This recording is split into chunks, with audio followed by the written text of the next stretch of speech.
Bonjour, bienvenue dans le Petit Journal. Chaque jeudi, vous avez rendez-vous au quartier de l'Éclose avec l'équipe de Taille ta neige. L'occasion pour vous de réveiller vos talents de sculpteur en famille. Regardez, on vous dit tout.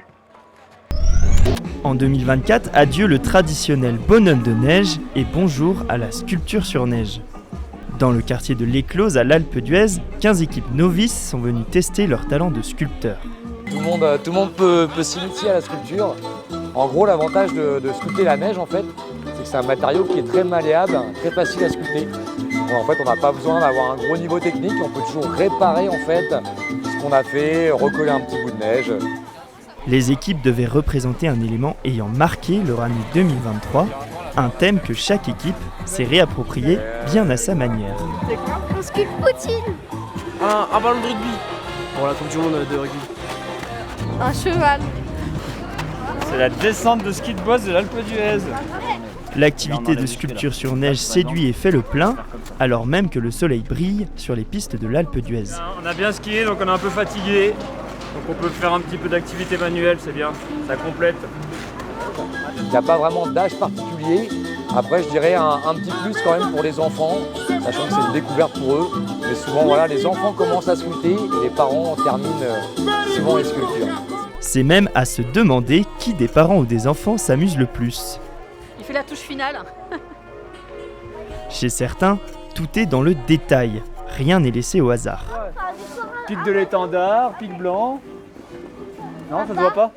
Car il ne faut pas oublier que cette initiation propose aussi un véritable concours entre les différentes équipes, avec un jury intransigeant et un verdict très attendu. L'équipe qui remporte le concours ce soir, j'appelle l'équipe de Newp, on les applaudit bien fort. L'équipe de Newp, avec ce magnifique cheval, nous on a trouvé que c'était très technique. 6 autres événements de sculpture sur neige seront encore organisés à l'Alpe d'Huez cet hiver. Un défi pas comme les autres à la piscine. Christophe, apnéiste, se mobilise pour les maladies rares et le don d'organes. Se priver de souffle pour ceux qui en ont le plus besoin. C'est la mission que s'est donnée l'apnéiste Christophe Jobazé. Son souhait ? Réaliser un Tour de France sur 3 ans pour sensibiliser le grand public et mobiliser les institutions au sujet des maladies rares et du don d'organes. Ça représente 4,6% de la population française qui est concernée par une maladie rare.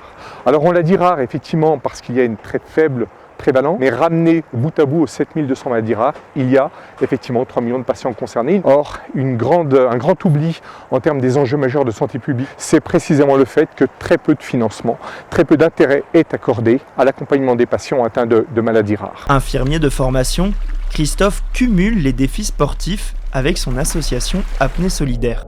Après avoir notamment plongé sous la glace à Champs-Rousses en 2022, c'est à la piscine de l'Alpe d'Huez que le quinquagénaire commence son Tour de France.